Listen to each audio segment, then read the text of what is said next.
Sunburns are the worst.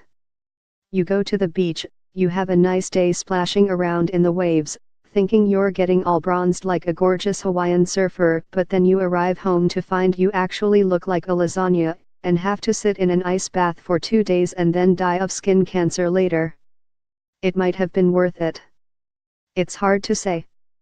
But some people are pretty careful about following instructions and reapplying sunscreen every hour, even when it's sandy and wet and a total hassle.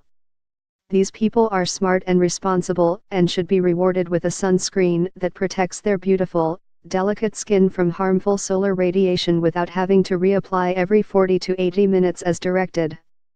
It seems like they've earned it. That's why scientists are trying to the bottom of exactly why sunscreens work, so they can develop one that will last longer. A research group from the University of Warwick recently presented their findings at the National Meeting and Exposition of the American Chemical Society, ACS.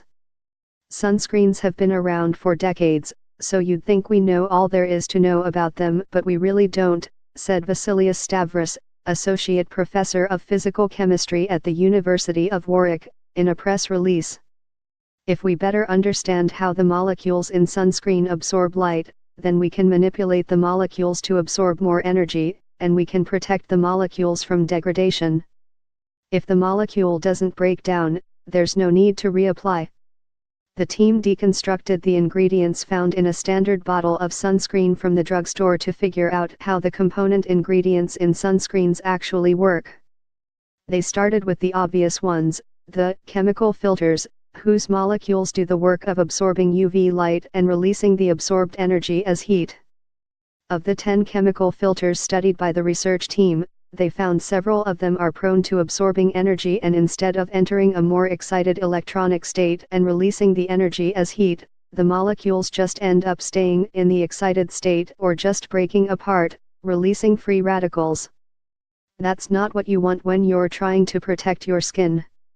In order to figure out how to keep these chemical filters from going on the fritz, Stavros' team tested how well common chemical filters like oxybenzone moved in and out of excited states when shot with lasers meant to simulate the energy from the sun. It turns out that the oxybenzone the team tested got stuck in an excited state 10% of the time after having lasers shot at it. And now that they've figured this out, researchers hope they can mitigate sunburn by improving sunscreens. When that chemical filter is in an excited state, its atoms are rotating around certain bonds, Stavros said. If we can manipulate this rotation by adding different chemical groups, we could help the molecule find its way back to the ground state. Soon, hopefully, all this chemical filter research will result in some longer-lasting sunscreens, which will make all beach trips more relaxing and less likely to end in burns, blisters, peeling and pain.